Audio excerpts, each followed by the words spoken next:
Single dad stands up for paralyzed poor girl accused of shoplifting, unaware her father is a millionaire. Before we continue, please tell us, where in the world are you tuning in from? We love seeing how far our stories travel. I saw you slip that medicine into your bag. The store manager's voice boomed across Franklin's corner, his finger pointing at a young woman in a wheelchair. Don't think being in that chair means you can steal from me. Ryan Walker froze mid-reach for a loaf of bread, his 8-year-old daughter Daisy's small hand tightening in his.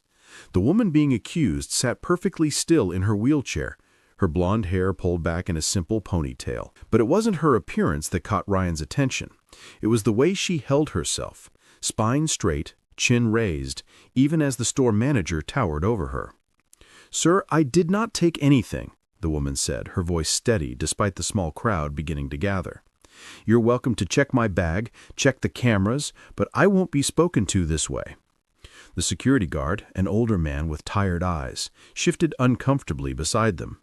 Other customers had stopped shopping, some pulling out their phones, others whispering among themselves. Ryan noticed how the woman's legs remained completely motionless in the wheelchair. Not a twitch, not a shift, the kind of stillness that spoke of permanent paralysis. "Dad, why is that man yelling at her?" Daisy whispered, pressing closer to his worn jacket. Before Ryan could answer, Mr. Franklin grabbed the woman's bag, dumping its contents onto the counter with unnecessary force. A leather wallet tumbled out, followed by tissues, a folded piece of paper, a small tablet, and a single car key fob. Nothing else. No medicine, no stolen goods. "Maybe you hid it somewhere else," Franklin sneered, reaching toward the wheelchair side pocket. That's when Ryan moved. "That's enough!" His voice cut through the store like a blade. He positioned himself between Franklin and the woman, his calloused hands visible as he crossed his arms. "You've checked her bag. There's nothing there." Franklin's face reddened further. "This isn't your business, Walker. Take your kid and finish your shopping." "It became my business when you started harassing a customer without proof," Ryan replied. He could feel Daisy hiding behind his leg now, but he didn't move. Something about this moment felt important, like the kind of moment that defines who you are when no one's keeping score. The woman looked up at him, hazel eyes, holding a mixture of surprise and something else. Relief, maybe, that someone had finally seen her as more than just the chair. "Are you okay, miss?" Ryan asked, turning slightly toward her while keeping Franklin in his peripheral vision. "I'm Hannah," she said, gathering her scattered belongings with deliberate calm, though Ryan could see her hands trembling slightly. "I'm fine, thank you, but I can handle this." "Can you?" Franklin spat. "Tony, call the police. I want her arrested for shoplifting." The security guard, Tony, scratched his gray beard nervously. "Mr. Franklin, the cameras would show if she took something. Want me to check the footage first?" "Don't bother! But she's not welcome here anymore." Franklin's eyes narrowed at Hannah. "Her kind." Ryan's jaw tightened. The words hung in the air like a challenge. Franklin stammered. "I mean, troublemakers. People who what? Use wheelchairs?" Ryan's voice had dropped to a dangerous quiet. Behind him, he heard Daisy zip her bag closed, the sound somehow louder than it should have been. "Dad," Daisy tugged at his jacket, "can we help her?" Sometimes children see the world more clearly than adults ever could. Ryan looked down at his daughter, her eyes so much like her mother's had been, full of that same fierce sense of right and wrong that had made him fall in love all those years ago. 3 years since they'd lost her, and here was Daisy, carrying that same light forward. "Yeah, sweetheart, we can help." He turned back to Franklin. "You know what? We're done shopping here. Permanently." "Your loss," Franklin muttered, but his bravado was cracking. Ryan bent down, helping Hannah gather the last of her things. Daisy, following her father's lead, picked up the tissues that had rolled under a display stand and handed them to Hannah with a shy smile. "Thank you," Hannah said softly, looking between them. "Both of you, it's nice to know there are still decent people in the world." "There's more of us than you'd think," Ryan replied. "Can we walk you to your car?" The November wind hit them hard as they exited the store, and Ryan instinctively moved to shield Hannah from the worst of it. Her chair moved smoothly despite the uneven sidewalk, and he noticed how expertly she navigated around the cracks and bumps. This wasn't new to her. "You really didn't have to do that," Hannah said as they reached a modest sedan parked in the handicapped space. "Most people just look away." "Is that what you wanted us to do?" Ryan asked. She smiled then, really smiled, and something in her face transformed. No, I suppose not." Ryan watched as she transferred herself from the wheelchair to the driver's seat with practiced movements, no hesitation, no need for help. Her upper body was strong, compensating for what her legs could no longer do. The car had hand controls, he noticed, specially modified but otherwise unremarkable. "I'm Ryan, by the way. Ryan Walker. This is my daughter, Daisy." "Hi," Daisy said, waving enthusiastically. "I like your car. It has special controls like in my video game." Hannah laughed, a genuine warm sound. "It does, doesn't it? Makes driving an adventure." "We need to find a new grocery store anyway. Franklin's prices were too high. Know any good places around here?" "There's Morton's, 2 blocks east. The owner's actually decent. Plus, they have those car carts kids love." "The race car ones?" Daisy's eyes lit up. "Dad, can we go there instead?" "Sounds like a plan." He hesitated, then asked, "Do you shop there often?" "Saturdays, usually. Around this time, actually." Their eyes met, and an understanding passed between them. Not a promise, not quite, but a possibility. "Maybe we'll see you there sometime," Ryan said. "Maybe you will." As they watched Hannah drive away, Daisy looked up at her father. "Dad, why was that man so mean to her?" Ryan knelt down to his daughter's level, the same way he had 100 times before, when he'd had to explain why Mommy wasn't coming home from the hospital, when he'd had to tell her they couldn't afford the dance classes all her friends were taking, when the world seemed too big and too harsh for an 8-year-old to understand. "Sometimes, sweetheart, people see differences and get scared, or angry, or both. But she wasn't different. She was just sitting in a chair with wheels instead of standing." "Exactly." He kissed her forehead. "You've got your mom's heart, you know that?" The thing about grief is that it doesn't announce itself. It shows up in grocery stores and morning coffee, and the way November wind sounds exactly like it did 3 years ago, when Ryan had stood outside the hospital, unable to process what the doctor had just told him.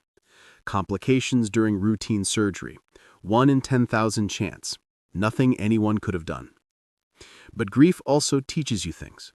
It teaches you that life is shorter than you think, that kindness matters more than being right, that standing up for someone else can sometimes help you remember how to stand up for yourself. Over the next few weeks, Saturdays at Morton's became a new routine. And yes, Hannah was there, always around the same time, always alone, always with that same quiet dignity that had first caught Ryan's attention.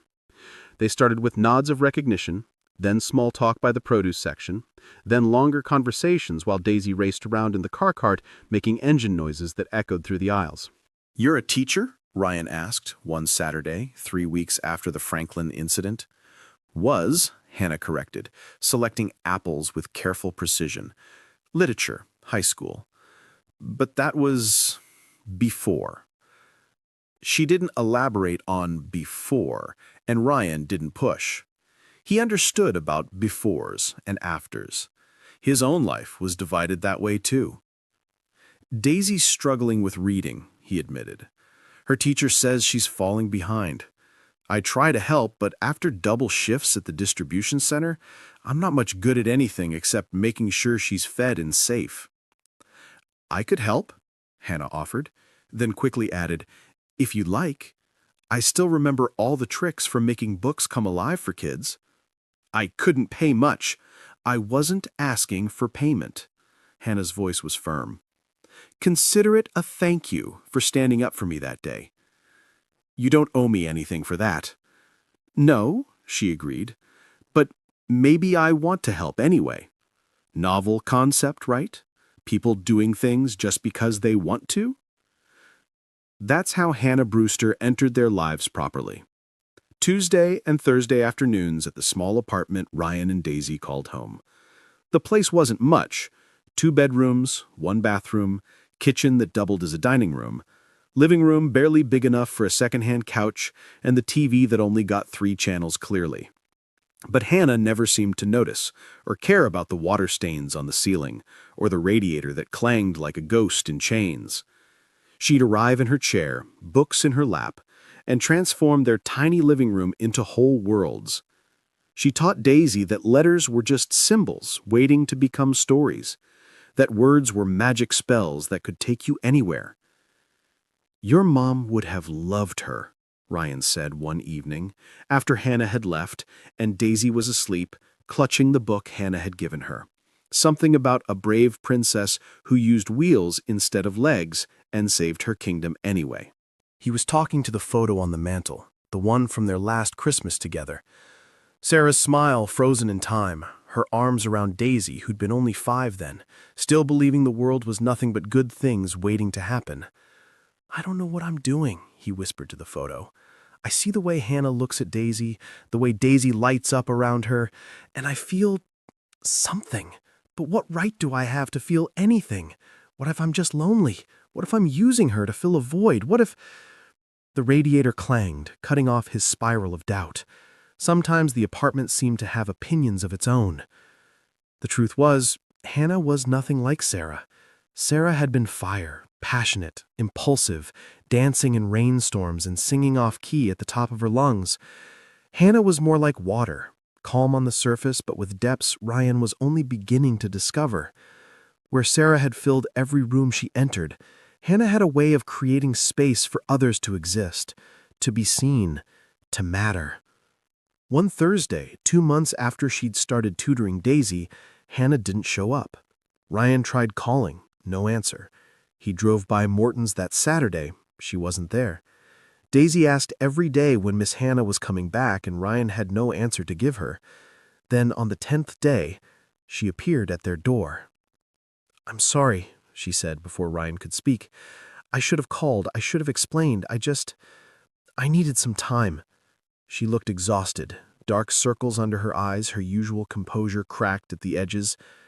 "Are you okay?" Ryan asked, stepping aside to let her in. "My father found me," she said simply. "I've been avoiding him for 8 months, and he finally tracked me down." Did he hurt you?" "No, not the way you mean. Richard Brewster doesn't hurt people with his hands. He does it with good intentions and a checkbook." She wheeled herself into the living room where Daisy was supposedly doing homework but had actually been watching out the window for the past hour. "Miss Hannah!" Daisy launched herself at the woman, throwing her arms around her neck. "I thought you forgot about us." "Never," Hannah said, holding the girl tight. "I could never forget about you, either of you." That evening, after Daisy had finally been convinced to go to bed, Hannah told Ryan the truth. Not all of it. That would come later, but enough. "After my accident," she began, then stopped. 5 years ago, I was in an accident, horseback riding. I was teaching therapeutic riding to kids with disabilities, and there was this sudden thunderstorm. The horse spooked. There was a little boy in danger, and I made a choice. He walked away without a scratch. I didn't walk away at all."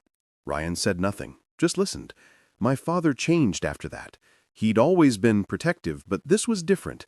He hired nurses I didn't need, canceled plans I'd made, spoke for me in conversations like I'd lost my voice along with my legs. He meant well. He was terrified. But I was suffocating. So you left. 8 months ago. Packed what I could, found this place, started over. I wanted to prove, to him, to myself, that being paralyzed didn't mean I needed someone making all my choices for me. And now he's found you. Now he's found me." Hannah's hands twisted in her lap.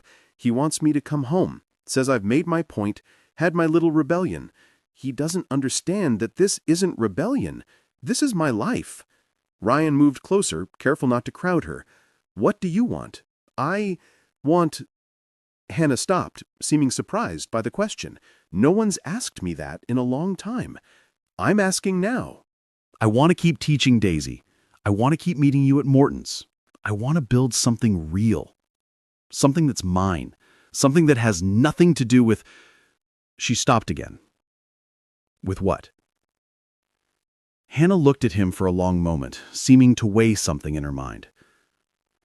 "There's something else you should know about my father. About why he's so insistent.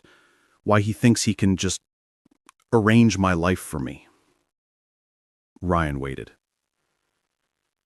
His name is Richard Brewster, of Brewster Technologies. The name hung in the air between them. Brewster Technologies, the medical equipment empire, the Fortune 500 company, the billionaire founder who'd revolutionized adaptive technology for people with disabilities. That, Richard Brewster. Your father is worth more money than either of us could spend in 10 lifetimes. Yes. Ryan sat back, processing. Suddenly, certain things made sense. The quality of Hannah's clothes despite their simplicity. The way she never worried about gas prices. The car that was modest but never broke down. She wasn't poor. She was choosing to live simply.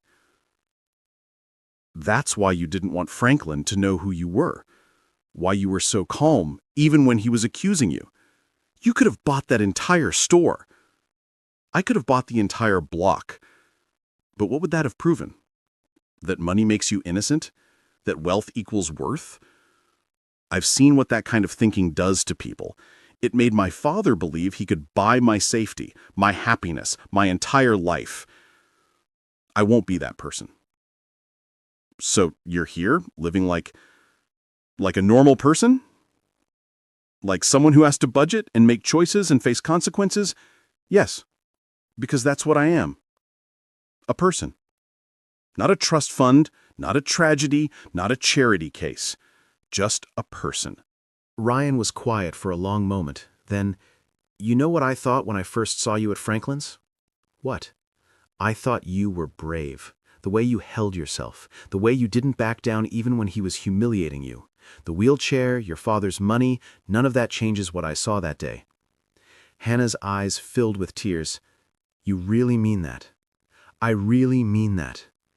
Most people, when they find out about the money, they either pity me more, poor little rich girl in a wheelchair, or they suddenly become very interested in being my friend." "I'm already your friend," Ryan said simply. "Although," Hannah tensed, "I'd be lying if I didn't think about being more than that sometimes." The words hung between them like a bridge waiting to be crossed. Hannah looked at him, really looked at him. Saw the exhaustion from double shifts, the grief that still lingered in the corners of his eyes, the strength it took to raise a daughter alone. The courage it had taken to say what he'd just said. "I think about it too," she admitted softly. Before either could say more, Daisy's voice called from her bedroom. "Dad, is Miss Hannah still here? Can she read me a story?" The moment broke, but gently, like waves on a shore. "Go on, she's been asking for you every night." As Hannah wheeled toward Daisy's room, she paused. "Ryan, we're okay, even knowing about—" "We're more than okay," he assured her.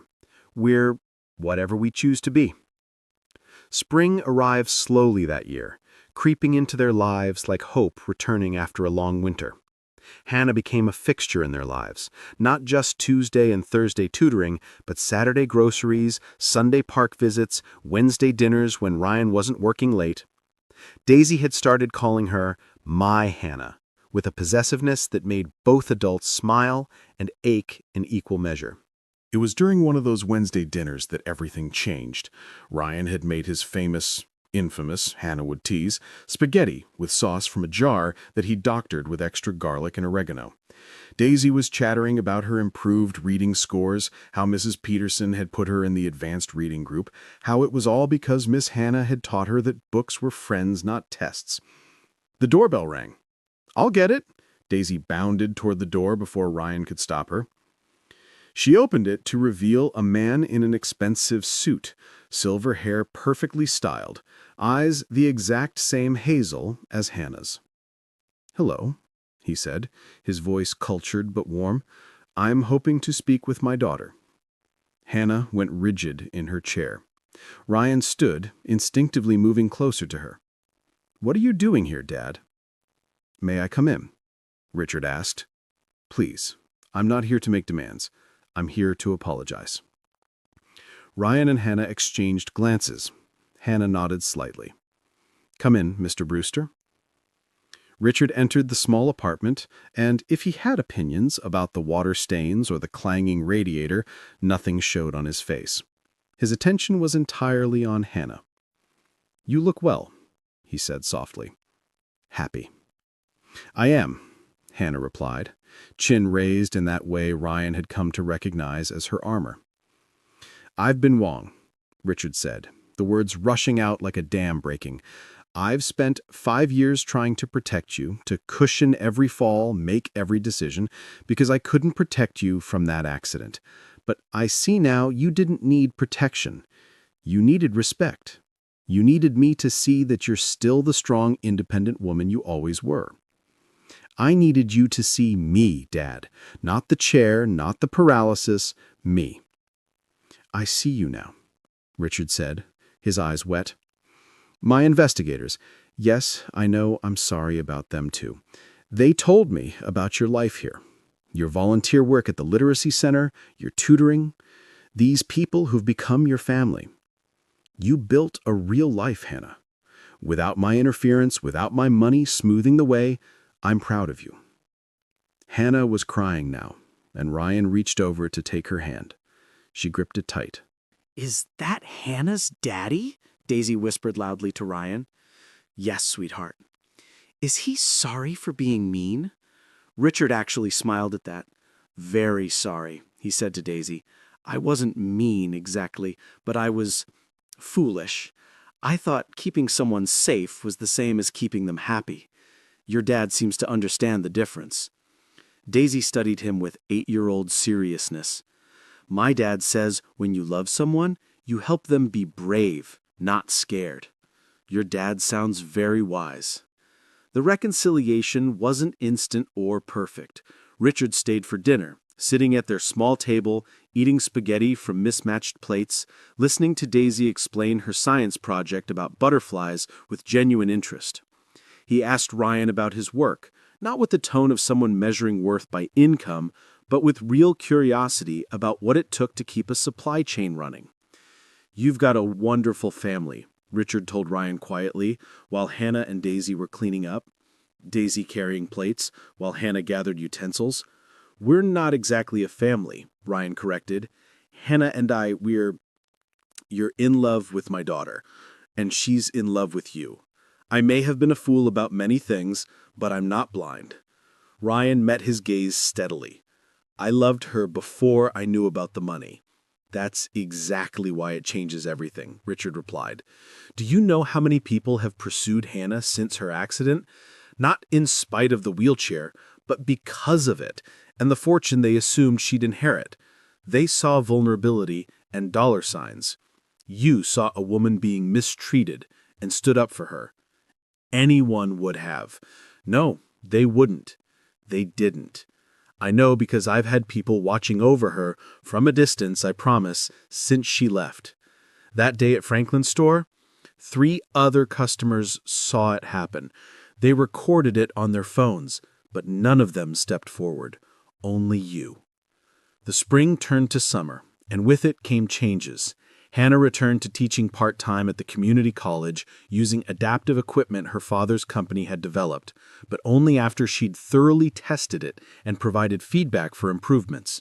She insisted on earning her own salary, maintaining her independence while accepting that her father's love, however imperfectly expressed, had always been real. Franklin's corner store made the local news. The owner had been arrested for insurance fraud. He'd been falsely accusing customers of shoplifting, filing inflated claims for the stolen merchandise. Several victims had come forward after security footage revealed his scheme. The store closed, and in its place a community center opened, funded by an anonymous donor that everyone suspected but no one could confirm was Richard Brewster. But the biggest change came on a warm September afternoon at the Therapeutic Riding Center where Hannah had her accident. Ryan had planned this for weeks. He'd saved not for an inexpensive ring, Hannah wouldn't want that, but for something more meaningful. He'd tracked down the family of the little boy Hannah had saved, convinced them to come, arranged for Daisy to be there with Richard, made sure everything was perfect. "Why are we here?" Hannah asked as they approached the riding arena. her voice tight with old fear. "There's someone who wants to meet you," Ryan said gently. A boy about Daisy's age ran up to them, all energy and life, and limbs that worked exactly as they should. "Miss Hannah," he said shyly, "my mom said you're the one who saved me. When the horse got scared and I was going to fall, you made sure I didn't get hurt. Thank you." Hannah's breath caught as the boy hugged her, his small arms tight around her neck. "You're walking. You're running. You're perfect." "Because of you," the boy's mother said, approaching with tears streaming down her face. "They told us what you sacrificed to save him. We've wanted to thank you for 5 years." As the boy ran back to join Daisy, who was already showing her her favorite book, Ryan knelt beside Hannah's chair. The afternoon sun created a golden halo around them, and from his pocket he pulled out a simple gold ring with a single sapphire, Hannah's birthstone. "Hannah Brewster," he said, his voice carrying across the arena where a small crowd of staff and families had gathered. "You've taught me that strength isn't about standing tall. It's about facing each day with courage and grace. You've shown Daisy that independence isn't about doing everything alone. It's about choosing who you let into your life. You've proven that love sees no limitations, only possibilities." Hannah was crying, but she was also laughing, and the sound was like music. "Will you choose us forever?" Ryan continued. "Will you marry me? Will you let us be your family officially, permanently, with all the chaos and clanging radiators and spaghetti dinners that includes?" Through her tears, Hannah saw her father in the crowd, holding Daisy's other hand, his own eyes wet with emotion. He nodded at her, his smile saying everything, that she'd always have his support, but the choice was entirely hers. "Yes," Hannah said, loud enough for everyone to hear. "Yes to you and Daisy and this beautiful, messy, perfect life we've built. Yes to all of it." The crowd erupted in cheers as Ryan slipped the ring onto her finger, then leaned in to kiss her, while Daisy ran over, throwing herself into the embrace, shouting, "We're going to be a real family! A real family!" "We already were," Hannah said, holding them both. "We just made it official." Have you ever had someone stand up for you when the whole world seemed against you? Share your story in the comments below. We love reading them. The wedding was held at the community center that had replaced Franklin's corner store. Hannah had quietly arranged for it to house literacy programs, support groups for people with disabilities, and after-school tutoring that Daisy enthusiastically helped with, reading to younger kids with the same passion Hannah had taught her.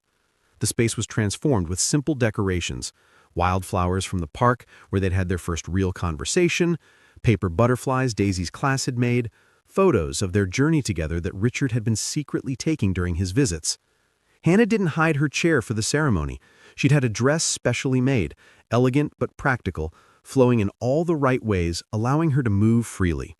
She wheeled herself down the aisle with Daisy as her flower girl, though most of the petals ended up scattered before they even started walking, victim to Daisy's enthusiasm. Ryan stood at the altar in his one good suit, the one he'd worn to job interviews and Sarah's funeral, and now to his wedding, because life has a way of recycling our important moments. His eyes never left Hannah as she approached, seeing not the chair, not the wealth, not the complications, but the woman who'd changed his life simply by being exactly who she was. In his vows, Ryan said, "A year ago, I thought I was just standing up for a stranger in a store. I had no idea I was meeting the woman who would teach me that love isn't about saving someone or being saved. It's about choosing to stand beside someone, especially when the rest of the world makes assumptions about what they can or cannot do. You've shown me that grief isn't the end of love, but proof that love continues, transforms, grows into something new. Hannah, you haven't replaced what I lost. You've helped me discover what I still had to give." Hannah's vows were equally powerful. "Ryan Walker, you saw me before you knew my story, my family, or my circumstances. You saw me when I was being accused and diminished, and you stood up not because you pitied me, but because it was right. You and Daisy have given me something worth more than any fortune, a love that sees no limitations, only possibilities. You've taught me that independence doesn't mean isolation, that accepting help isn't weakness, and that sometimes the greatest strength is letting someone else be strong for you. I choose you, today and always, wheels and all." When Daisy insisted on adding her own vows, unplanned but perfectly her, she said, "Miss Hannah, Mom, is it okay if I call you Mom now? You taught me that books are magic and words matter and that different isn't bad, it's just different. And Dad, you taught me to stand up for people and be brave even when you're scared. So I promise to love both of you forever and to always help carry the groceries and to read to other kids like Mom taught me." There wasn't a dry eye in the community center. Richard Brewster gave a toast that would be remembered by everyone present. "I spent years trying to protect my daughter from a world I thought would hurt her. But Ryan taught me something important. Hannah didn't need protection. She needed recognition of her strength. She needed love that empowered rather than diminished. She needed a partner who saw her wheels as simply part of how she moved through the world, not a definition of who she is. Ryan, you gave her that. More importantly, you gave me back my daughter, not as I wanted her to be, but as she truly is, strong, independent, brilliant, and stubborn as hell. Thankfully, she gets that from her mother."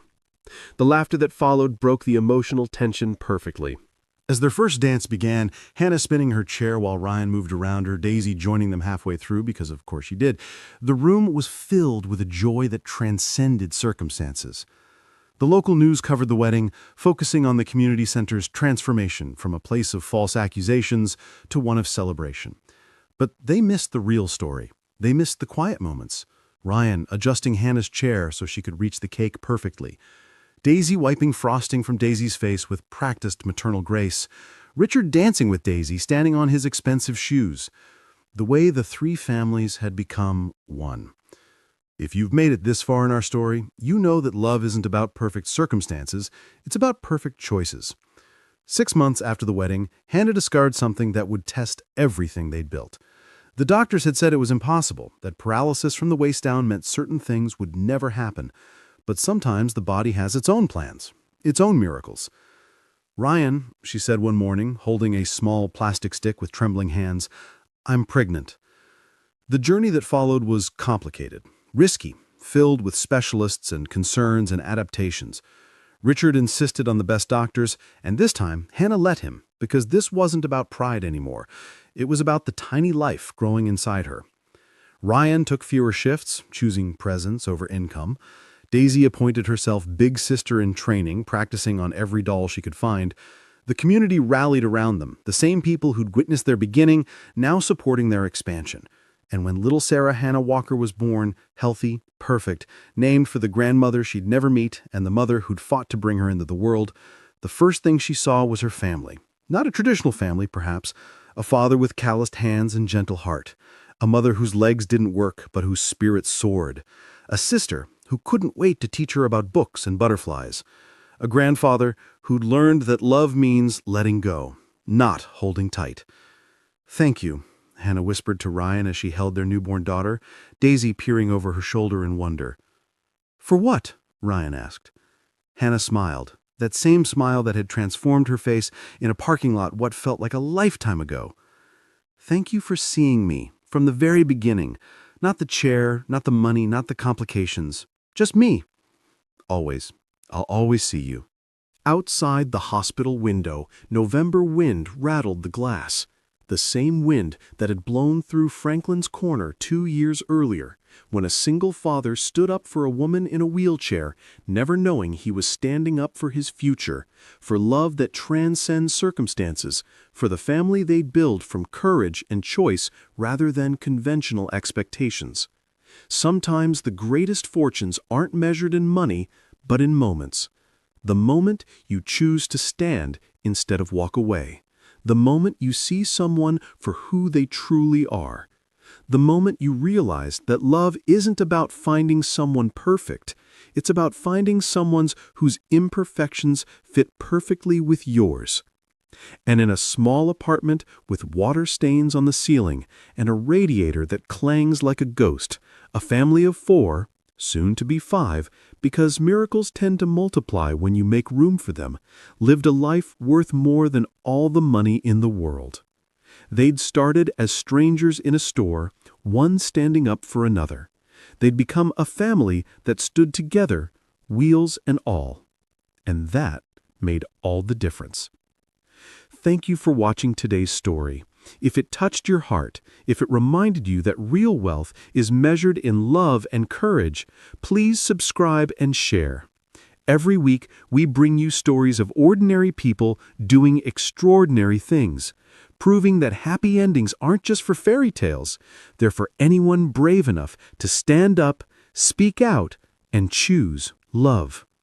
Remember, the next time you see someone being mistreated, you have a choice. You can walk away, or you can be someone's Ryan. The world needs more people who choose to stand.